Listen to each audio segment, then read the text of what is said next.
Hello to all. Today I'm going to be talking about the relationship with Andrew Jackson and the Native Americans during his presidency.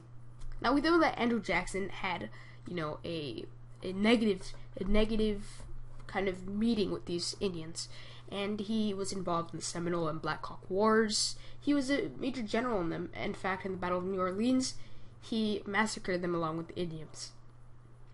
Well, Andrew Jackson, once he becomes president, Congress passes this idea called the Indian Removal Act, and they say that with this Indian Removal Act, these civilized tribes, for instance, there was about 5 of them, I believe, and one of them being the Cherokee, they would have to move this area called the Indian Territory.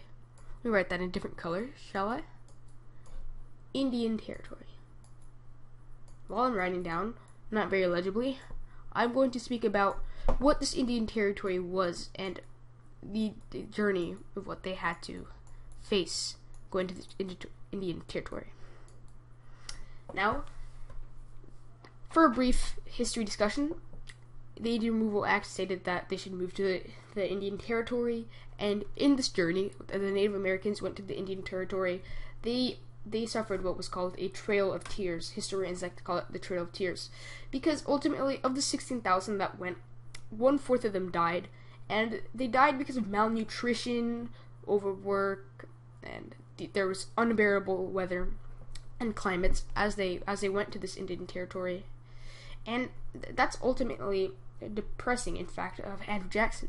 And let's see what he has to say. Andrew Jackson justified it by saying that it's a necessary evil in order for America to expand. America has about 13 million or so at the time period, and it's a growing nation, right? And he says that in order to grow as a nation, to prosper, improve, and to grow, we need to get these Native Americans out of our lands, and we need to relocate them. Even though the Native Americans were the natives of the land, as the name implies, Andrew Jackson, well, I'm going to briefly describe something really quick that you might hear nowadays in everyday conversation or in the news: the Whigs, the Whig political party. Yep, those Whigs. They believe that Andrew Jackson was a tyrant, and this was a strong fact of it. It was a reason why the Whigs decided that Andrew Jackson, he's a tyrant.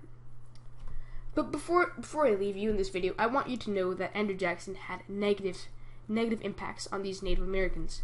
He believed that they should get out of the land, and during his barbaric experiences with them, he proved that he would be unsuitable for this kind of work with Native Americans. This posed a national threat, and ultimately the Native Americans would suffer a complete relocation of their lands, and ultimately all of it's gone. See you in the next one.